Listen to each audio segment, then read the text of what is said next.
Bonjour, aujourd'hui je vous propose de nous intéresser aux fractions. Quelle histoire! Il fut un temps, les fractions paraissaient simples, jusqu'au jour où on a décidé de les faire rentrer dans des ensembles de nombres, et je vais vous lire la définition donc qui est donnée dans certains livres d'une fraction. Une fraction est une division non effectuée de deux nombres a et b, avec b différent de 0. Bonne chance. Pourtant, si on s'intéresse au mot fraction, fraction, fractionner, fracturer, autant dire que vous cassez la jambe, vous faites des fractions de jambes. On pourrait trouver peut-être plus sympathique. Par exemple, fractionner un gâteau, c'est plus sympa.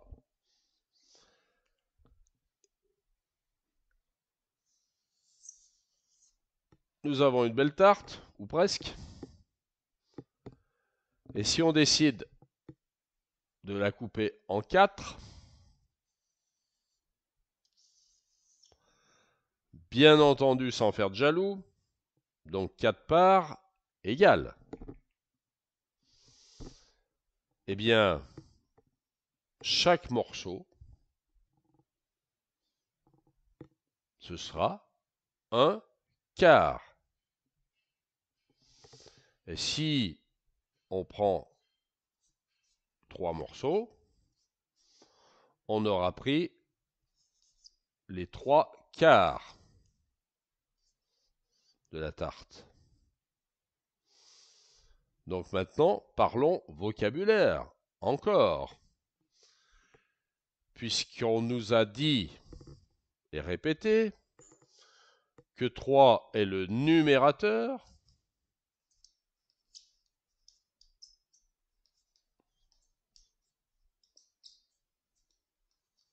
et 4 le dénominateur.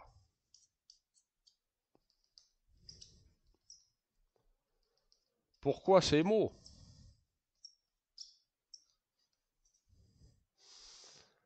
Eh bien, il suffit de les observer. Et nous allons commencer par le dénominateur.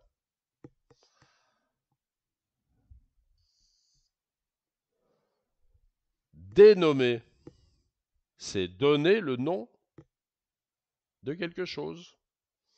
Eh bien, effectivement, 4 n'est pas un nombre, mais bien un nom.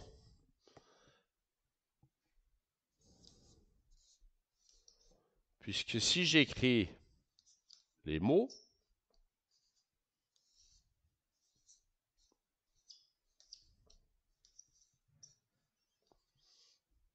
le mot quart est un nom. C'est le nom des morceaux. Et 3 indique le nombre des morceaux. Donc nombre, numérateur.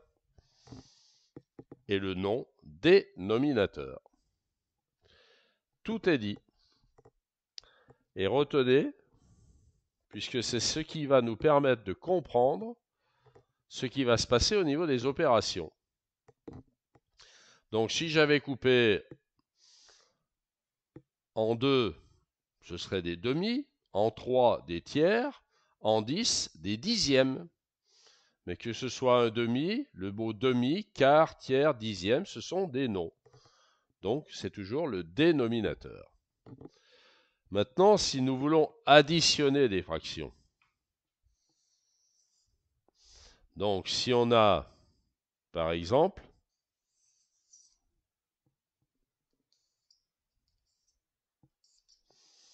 donc là j'ai partagé en 3, donc on aura des tiers. Et si on prend un tiers, et je vais ajouter des quarts. Par exemple, si j'ai un quart,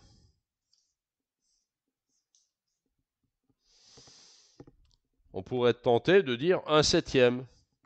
Mais on voit bien que ça ne va pas marcher.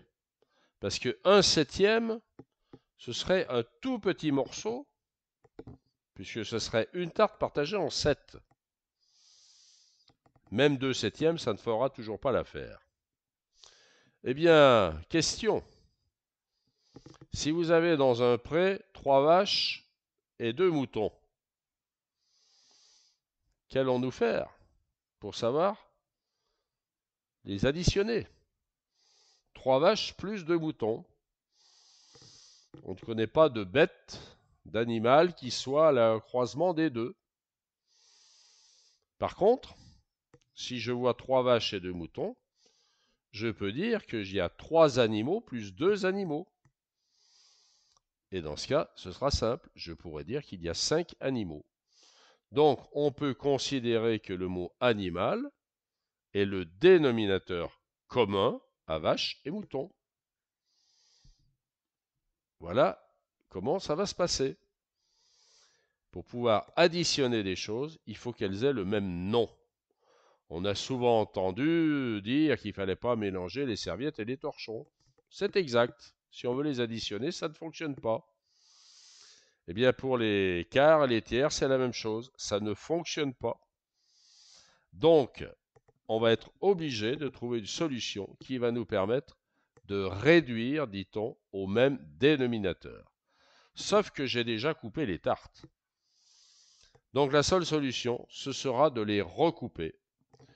Et pour faire le plus simple possible, eh bien, la tarte qui est coupée en 4, nous allons la recouper en 3. Donc, si je recoupe en 3 parties chaque morceau, j'obtiens des douzièmes, puisqu'il y aura 12 petits morceaux. Donc, le 1/4 devient 1, 2, 3, douzièmes. Et le 1/3, cette fois, je vais partager en 4.